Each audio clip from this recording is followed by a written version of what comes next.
to the Passenger Seat Podcast, a podcast designed to fill your passenger seat with chat about classic cars, all recorded from my 1968 Morris Minor Peggy. I'm Becca, and today I'm going to be talking to you about something that I heard described as the best kept secret in historic motorsport, and I have to agree, and that is the VSCC Pomeroy Trophy.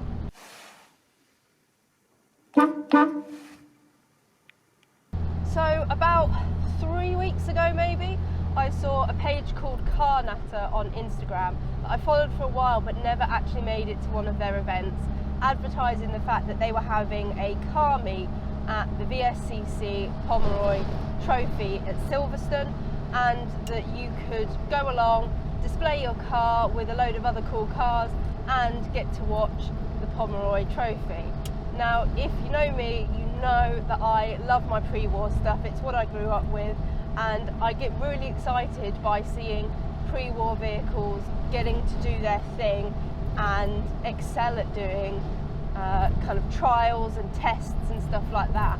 And I've never actually managed to get along to something where they are doing that, and I kind of assumed for a lot of the time that VSCC stuff was only available to those who were members, and so to be able to go and watch something like this is pretty exciting, especially when you think about kind of the cost of Goodwood to see the racing and stuff there. This cost us £5 a person, which is frankly incredible for the fact that we got to do as much as we did, we got to see as much as we did, and just generally have a really great day out. So Silverstone is about an hour and 45 minutes from me, so we set off on Saturday morning pretty early, and like royalty we had to drive separately. It was Peggy and Jaffa's first kind of event out together, which was pretty cool. So I took the lead because if Jaffa was in front, I'd never be able to keep up. And that's not saying Peggy can't keep up with regular traffic. It's just that pure acceleration power that Jaffa has that would mean I'd probably lose Jamie at traffic lights and on roundabouts and pulling onto slip roads and stuff like that. But also, I knew where we were going, and Jamie was just kind of enjoying the drive. So we set off, pretty reasonable trip, no big issues, pretty straightforward, no kind of delays or anything. We did get a little bit lost briefly because I had somewhat stupidly put Silverstone the village in to my Google Maps rather than still Silverstone the circuit, which I guess does go to show that whilst I said I knew where we were going, I perhaps did not know where we were going. But once you got to the village, it was reasonably easy to follow the signposts and get to the right place. But we'd never been to Silverstone before, and so it was a little bit bizarre that like this huge race circuit that you like see on the TV during the F1 and has such kind of a big thing around it. We essentially like were driving through unchecked for a little bit. We got to the first gate eventually, and someone checked our tickets, and then it was like, yep, go on through, and we got ourselves parked up. I think we were kind of pretty early in the arrivals of the cars for the Carnatter car meet, but they did kind of start coming pretty thick and fast. It was a case of racing started at around 9 a.m, so we got there a little bit before that, maybe kind of 15 or so minutes before that, and that 15 minutes was when a lot of people really started to fill the car park, and there was a great variety, but I don't think I really got much footage of what was in the car park because we were so focused on what was going on in the track and in the pits that I hadn't really taken much time to film the car meet. But it was a great mix of stuff. There was a couple of clubs there, some Porsches and stuff like that, but surprisingly Peggy was the only Morris Minor, and perhaps less surprisingly Jaffa was the only Reliant Scimitar. So quite a nice variety on display there.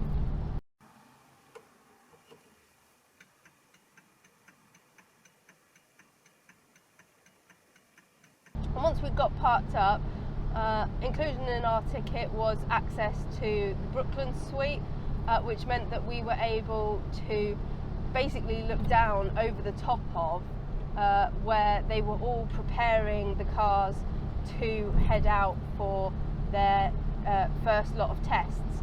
Now, the Pomeroy Cup is something really fascinating. It started in 1952 with the concept being, let's see how pre-war cars compare to the modern vehicles of today. And so they have kind of two categories, pre-war and post-war. And post-war is the broadest range of vehicles you ever did see. So first up in the morning, there was two groups of this post-war category, and the morning is set up for them doing 3 tests around the circuit. One of them is an acceleration test, one of them is a braking test, and one of them is a slalom. They set themselves up in the kind of entry point below the Brooklyn suite. They got their racer briefing, and then were all kind of set up to start their engines, get themselves all kitted up, helmets, gloves, the works, and then head out. Each of the 3 groups would do a lap of the route so that they could see kind of where they were stopping to do their acceleration test, where they were doing the braking test, where they were doing the slalom, and then they would go back round and basically start queuing for those tests in the morning.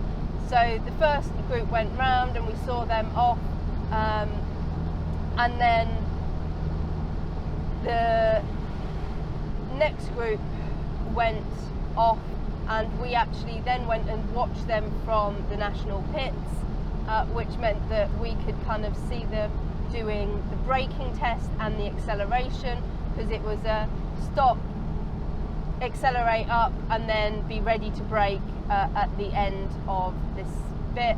And there was some pretty exciting moments and a lot of oohs and ahs from the crowd as to whether people were making the required stop in the coned area.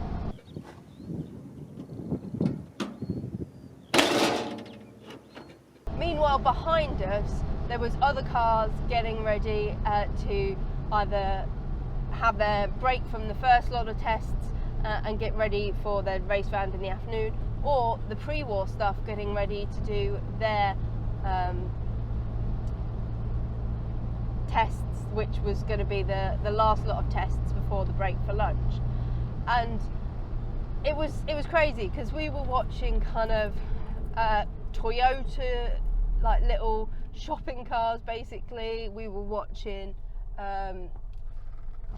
BMWs, modern minis, MGBs, all sorts going around in this post-war category. So it really was pretty varied. And there was a GT40 as well. It was just, yeah, insane to kind of see this real mix of stuff going round. And meanwhile, behind us, there was equally a pretty big breadth of stuff in the pre-war category getting ready, because you sometimes forget how broad that pre-war category can be. There was a little Lost in 7 all the way up to kind of huge great Bentleys that were going to be taking part, all competing in that same category. And there was kind of considerations for engine size and things like that, I believe, in the trophy giving. And at the time of recording, I don't think winners have been officially announced, but there was some kind of pretty obvious winners in some of the categories that we saw.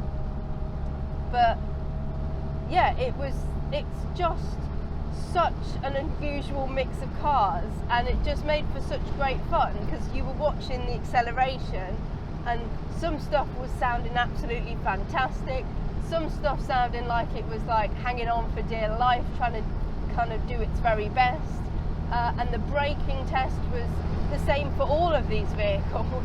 And so making the adaptations as the driver to whatever you had to do was going to be a huge challenge. I mean, obviously you know your car, you know the car that you've entered in, and so you're going to be reasonably aware of what that involves. But it was just a real feat, and some people did not do well. We went and saw the setup of the pre-war stuff, and it was a huge variety, like I said.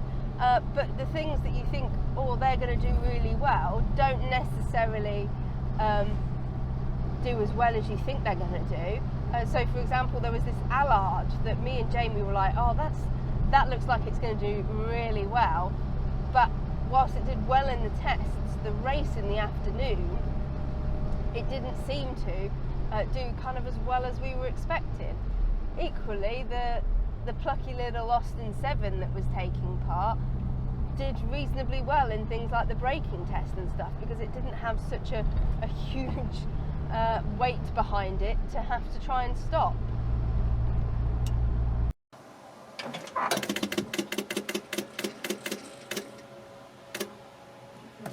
Seeing the tests and stuff was a little bit more tricky, but having that view over the cars from the Brooklyn suite and then kind of doing a move over to the pits to get a view on the cars that were taking part in the acceleration and braking tests worked reasonably well.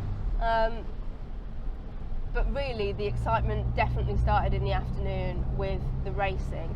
And this was a 40-minute continuous kind of drive around the historic Grand Prix circuit at Silverstone. So that meant cutting out some of what you would see on the F1 now, and the cars coming reasonably rapidly round past wherever you were standing. Now,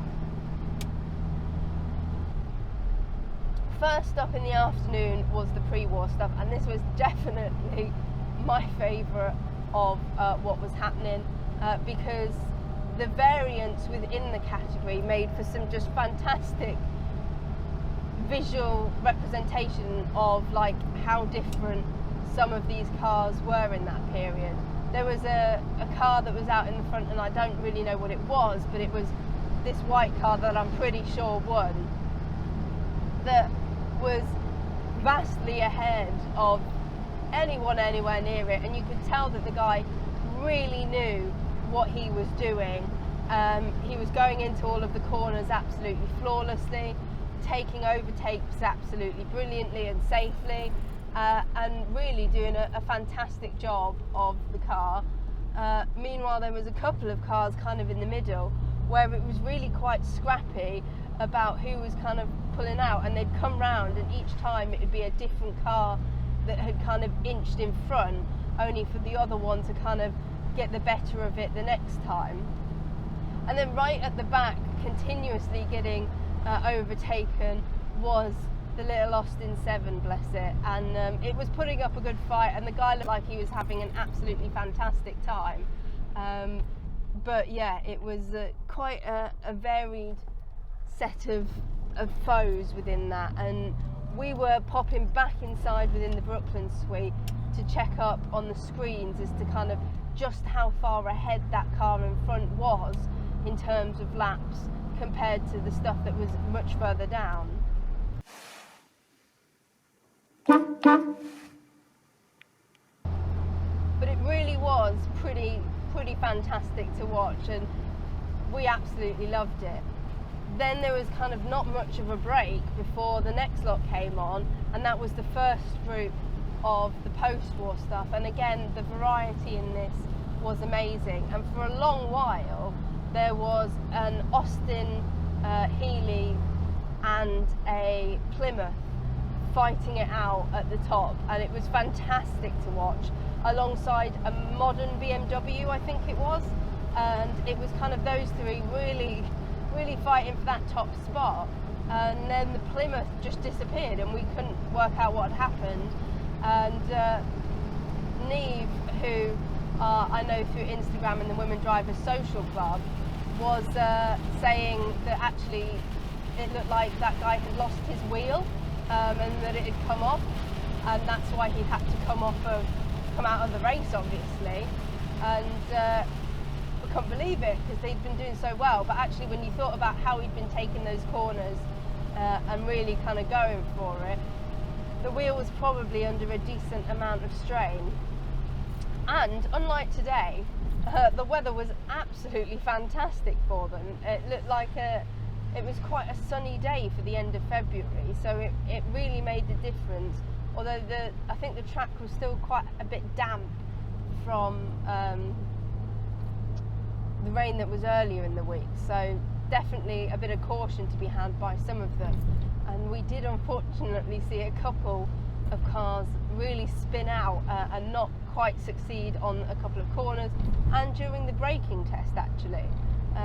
Most of them managed to get it back under control and back in the race and do reasonably well regardless, and nobody was hurt, which meant that it was fun, excitement and drama for us as we were sat there watching without kind of being worried about the people inside, although I imagine they were panicking a little bit.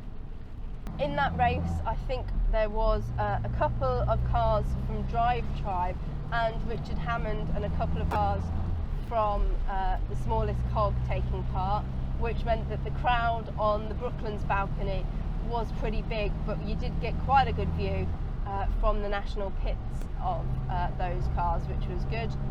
And then it was a case of the last lot of races, which was again another post-war stuff. And in between all of this, we'd had a bit of an explore around the pits, been able to walk through them all, kind of doing last minute prep to the cars, exploring kind of what was coming up, what had already taken part, how they were kind of dealing with it. It was just so good to be able to basically wander freely around the site within reason and explore what was going on. And if you had questions for the drivers or whatever, then you were able to kind of find them and get to know what was going on. And for £5, this is the thing that's blown my mind, like for £5 you could pay to go and sit in the summer at a village green show, and the £5 go to charity or whatever, which is a good thing. But to get to kind of see a collection of cars as a car meet, but also some really fantastic cars being absolutely thrown about on Silverstone, and just have a really good fun time. It was just brilliant, and I couldn't believe it. We got there at 9 and I think we left about 4:30, and so a really decent day out. There was still stuff going on, but we were getting a little bit tired from the wind getting us, which was the only real downside to it. But yeah, we just had an absolutely fantastic time, and the weather held off, which was great, especially for so many of them. And it was just great to see so many cars being used how they were meant to be used, especially in that pre-war category. I love seeing cars being kind of challenged and shown kind of just how versatile they are. It's fantastic.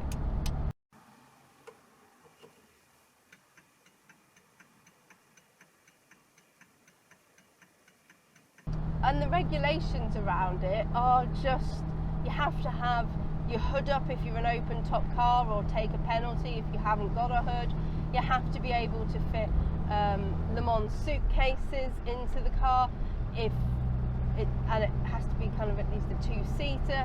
And again, if there isn't a place for them, then you get a penalty.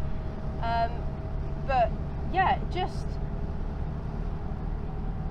a really good fun, interesting day out. And when I was thinking about that podcast that I did earlier in the year about trying new stuff out, I haven't done that before, and by trying something new out, I found a really cool thing that I'd love to kind of look into seeing more of and enjoying more of, which is just brilliant, and a very, very lucky chance to have come across the post from Carnatter and be like, hey, should we go to this? And it working out that obviously you're quite quiet at this time of year, so to find something so good happening reasonably locally, like it wasn't impossible to get to, and it's a pretty decent location for most people, I would imagine. being quite central, it just worked out really well, and we had an amazing time. And it's also quite nice that a lot of people didn't seem to know about it. So when I've been talking about it online or telling people about what we've done, they're like, oh yeah, that sounds really cool. And so, I mean, I think they said that there was maybe around 500 people there, but it didn't feel overcrowded or anything like that. Like, you were able to get a good view of what was going on in most cases. And yeah, feel really close to it, be able to hear the variety in the engines and stuff that was taking part, and just get that real thrill of motorsport, which was just fantastic. And we just had a great time. And then the convoy home was great. We stopped off for a bit of dinner, and then got ourselves home, and we were back home by kind of 7:30ish, having had a really wonderful day out. And it's just such a cool thing, and that is the brilliant thing about the VSCC, in that they are putting on some, I think I read on their website that they put on something like over 30 or 50 events a year. Like, you get stuff like that, you get stuff like the Exmoor trials, you get stuff like that's kind of more tour based events, and then just coming along to some more regular shows. It's so cool, and really enjoyed it, and definitely something I'll be keeping an eye out for, and also keeping an eye out for if there's any other of the VSCC events that are having the same sort of thing, where you can come along, show your car, and also get to enjoy what's going on. I know that the New Year's trials that happen at Brooklands are pretty popular and make for a good way of seeing cars doing some interesting stuff. And I think it's a really interesting way of kind of showing what pre-war stuff can do, that perhaps opens up the interest to a younger audience. It was notable, the kind of age category that was kind of more prevalent in the pre-war stuff versus the post-war stuff. But again, having that post-war category gets younger people perhaps interested in the events, in the shows. They're rubbing shoulders with people that have got the pre-war stuff. They get to see what the pre-war stuff is doing when they themselves aren't competing, and hopefully opens up that interest, which is definitely something we need to see more pre-war stuff doing.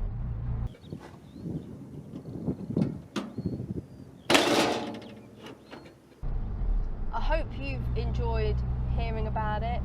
If you're just listening to this, be sure to check out my Instagram, because I'll be posting loads of pictures and videos and stuff like that I took of the event. And you can also check out all the other pictures that have been put up on the Carnatter and the VSCC page, because it's just, you can't comprehend how bizarre the range of cars is without seeing it. And if you have been watching on YouTube, I hope you've enjoyed the clips that I took, that I've overlaid of some of it, because it's just been fantastic, and I hope you've enjoyed it. But that's it from me, and I'll be back again next week with another podcast. But in the meantime, drive safely and happy motoring.